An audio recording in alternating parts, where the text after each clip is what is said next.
Muy bien, alumnos y alumnas, tengan con todos muy buenos días. En esta semana número 3, pues nosotros vamos a trabajar nuestra continuidad del verbo, como ya lo hemos venido trabajando desde las semanas anteriores.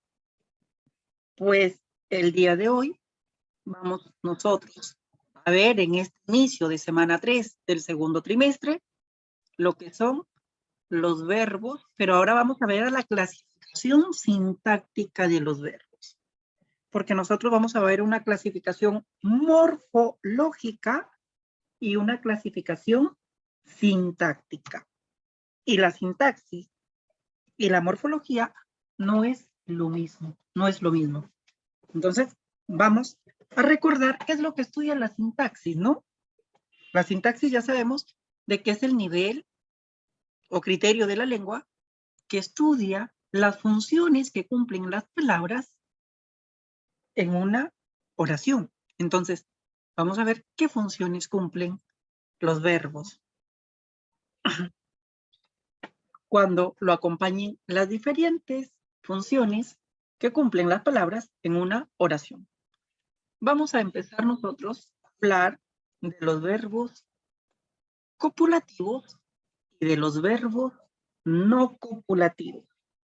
Cada uno de ellos, dentro de su estructura oracional, van a tener elementos diferentes, ¿ya? Elementos totalmente distintos o diferentes.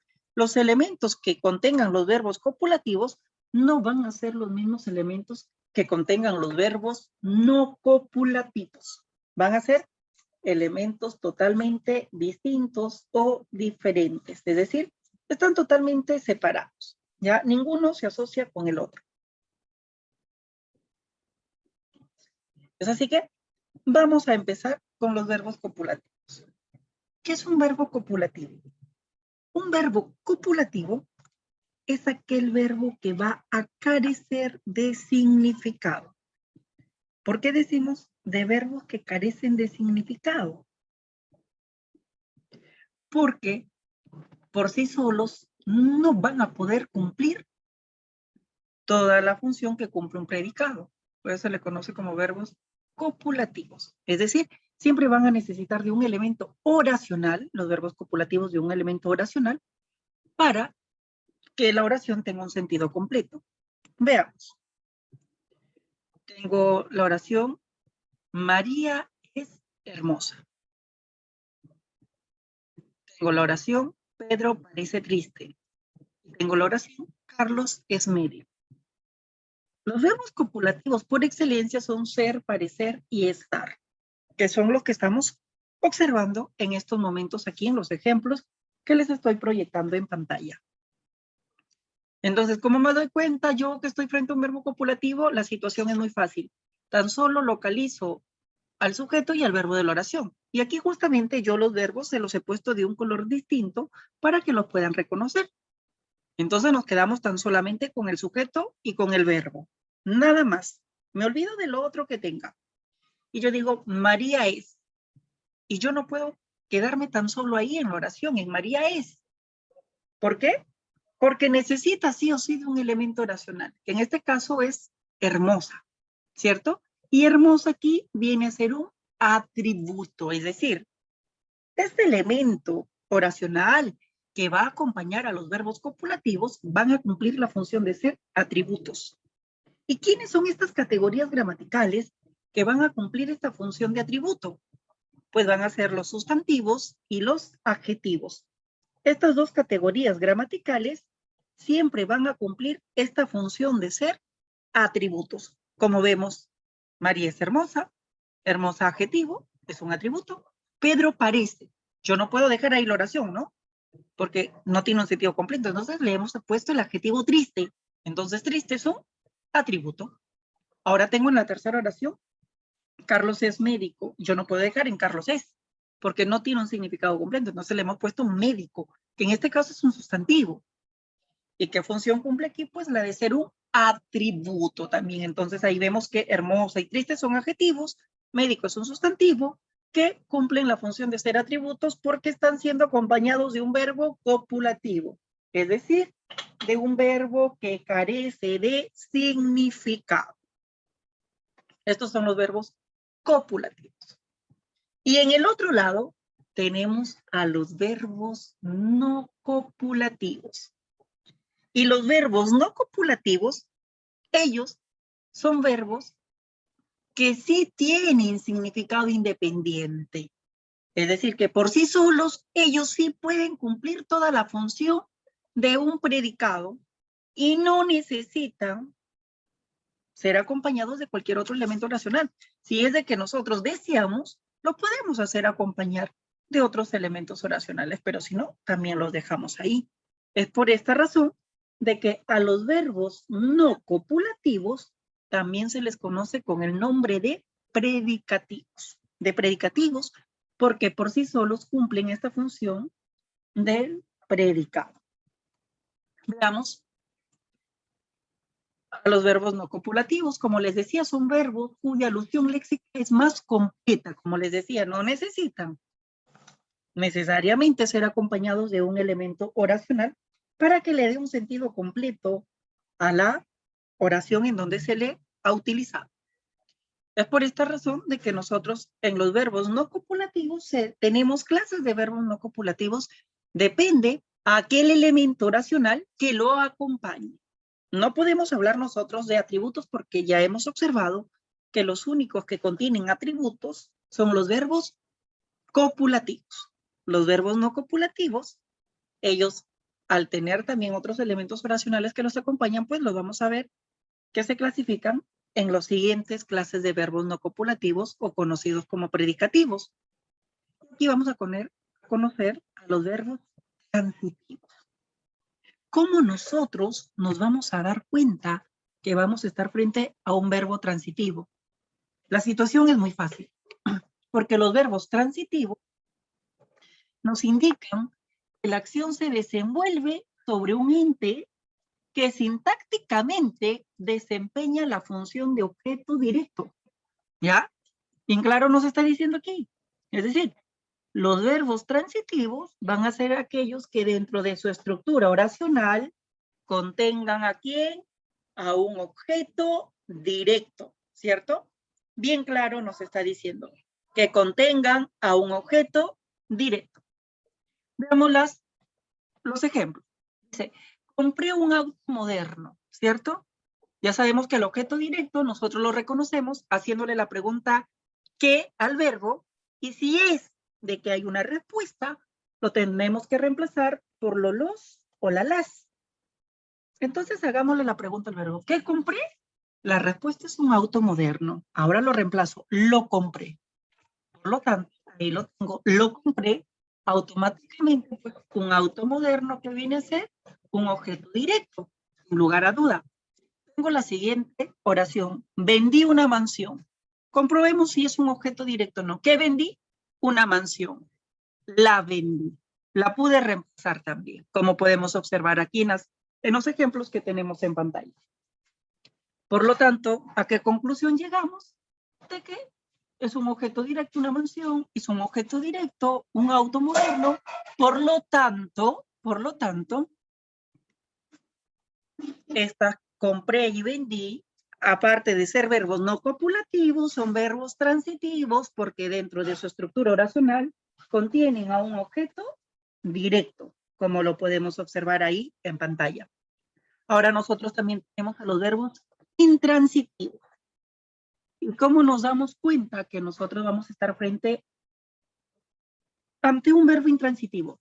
La situación es muy fácil, porque los verbos intransitivos, bien claro, nos dice que la alusión léxica es completa, pero podrían aparecer adyacentes, como objeto indirecto, objeto preposicional o circunstancial. Es decir, de ninguna manera va a contener a un objeto directo, ¿ya? Los verbos intransitivos no contienen a objetos directos. Tienen objetos indirectos, objetos preposicionales o circunstanciales o cualquier otro elemento oracional, pero menos objeto directo. Y veamos los ejemplos. Tengo, trabajó en la oficina moderna, ¿cierto? trabajo en la oficina moderna. Trabajo es un verbo intransitivo, porque en la oficina moderna, ¿qué es lo que viene a ser? Viene a ser un circunstancial de lugar, es decir, un complemento circunstancial de lugar. Oficina moderna, aquí me está dando este circunstancial de lugar. Por lo tanto, al tener un circunstancial, trabajo aquí en este caso viene a ser un verbo intransitivo. También tenemos a las otras clases de verbos no copulativos, como son los reflexivos. Y los verbos reflexivos, o también conocidos como reflejos, ya reflejos o reflexivos, ¿qué es lo que nos van a indicar estos verbos reflejos o reflexivos? Nos dice lo siguiente. Los verbos reflexivos indican que la acción recae sobre el mismo sujeto que la ejecuta, ¿cierto? Sobre el mismo sujeto que la ejecuta. Y aceptan los enfatizadores a mí mismo, a ti mismo y a sí mismo. Observemos. Tengo, yo me baño, ¿cierto? A mí mismo, yo me baño, por lo tanto, es un reflejo reflexivo. Tú te tocas el rostro, ¿ya? Ahí está. A ti mismo, tú te tocas el rostro, a sí mismo. Entonces tenemos aquí que estos son verbos reflexivos. ¿Y cómo nos damos cuenta? Aparte de que aceptan estos enfatizadores, porque siempre los verbos reflexivos van a ser acompañados por un pronombre, como lo podemos observar ahí, ¿cierto? Yo, pronombre, me baño. Tú, pronombre, ¿cierto? Tú, te, pronombre, te tocas el rostro. Es por ello de que a los verbos reflexivos, a los cuasi reflejos que vamos a ver a continuación, y a los recíprocos se les conoce también como verbos pronominales, porque estos verbos siempre van a ser acompañados por un pronombre átono, ¿ya? Por un pronombre átono siempre van a ser acompañados. Por eso también se les conoce con el nombre de pronominales, pronominales. Veamos ahora la otra clase de verbos no copulativos. Ya hemos visto los reflexivos o reflejos. Ahora vamos a ver los cuasi reflejos, ¿no? Hablamos de cuasi reflejos. ¿Qué nos dicen los cuasi reflejos? Los cuasi reflejos nos indican una acción refleja, pero en apariencia, nada más en apariencia. Así es dado que utilizan un pronombre y lo anterior no permite adicionar ningún enfatizador, como decíamos, a mí mismo, a sí mismo, no lo va a permitir de ninguna manera, ¿cierto? Y hablamos que los reflexivos, pero el pronombre átono, métesenos os, que son los átonos, no cumple la función sintáctica de objeto directo ni de objeto indirecto y no aceptan el refuerzo de los enfatizadores a sí mismo, ¿ya? Y un verbo cuasi reflejo típico es irse, ¿no? Es irse. Veamos el ejemplo. Ayer nos fuimos al cine, ahí está, ¿cierto? De irse fuimos, que ha sido conjugado. Nos. Ahí está el pronombre átono. Ayer nos fuimos al cine. Entonces, no acepta los enfatizadores a sí mismo, a ti mismo, o a sí mismo, o a mí mismo. Por lo tanto, es un verbo cuasi reflejo. Su nombre también dice cuasi. Parece que fuera reflejo, pero no lo es. ¿Ya? Entonces ahí tenemos. Y ahora vamos a ver a los recíprocos. Y justamente estos verbos recíprocos nos dicen que la acción es ejecutada por dos o más sujetos entre los cuales transita o acepten el enfatizador mutuamente, que es el enfatizador que va a aceptar. ¿Ya? Es decir, la acción verbal va a ser realizada por esos dos sujetos o más de un sujeto que aparecen en la oración. Por ejemplo, dice, nos respetamos como siempre, es decir, nos, estamos hablando de un sujeto que es plural, que es más de uno, y que es mutua la acción que realizan, que en este caso nos indica el respeto, ¿no? Nos respetamos como siempre. Entonces, verbos recíprocos, como podemos observar también ahí en la siguiente oración que les estoy colocando en pantalla, donde les he puesto María y Orlando se miran, ¿cierto? Se miran. Ahí está se, el pronombre. atos, ¿no es cierto? Se miran. Por lo tanto, ambos, tanto María y Orlando, están realizando la misma acción recíproca, es una acción mutua, que es ambos comparten o la realizan a la misma vez. Y por último, en esta clasificación sintáctica, vamos a encontrar a los verbos impersonales. Y pues los verbos impersonales, ¿ya? Son verbos cuyo morfema de persona no coincide en la realidad con ningún sujeto explícito. ¿Qué es un sujeto explícito? El sujeto explícito es aquel que está presente en la oración, como ya lo sabemos, porque este no existe. Y más que todo, estos verbos impersonales se van a referir a fenómenos meteorológicos o hechos naturales, como podemos observar acá. Ayer llovió incesantemente, ¿no? Nosotros llovió es un verbo que nos refleja un hecho meteorológico, un fenómeno natural, porque no lo podemos conjugar con ninguna de las personas gramaticales que tenemos en nuestro idioma, como es amaneció pronto y oscureció temprano. Fenómenos o hechos meteorológicos que ocurren por la madre naturaleza. Entonces, aquí tenemos a la clasificación sintáctica de los verbos. Así que los espero en clases para aclarar cualquiera de sus dudas. Hasta luego.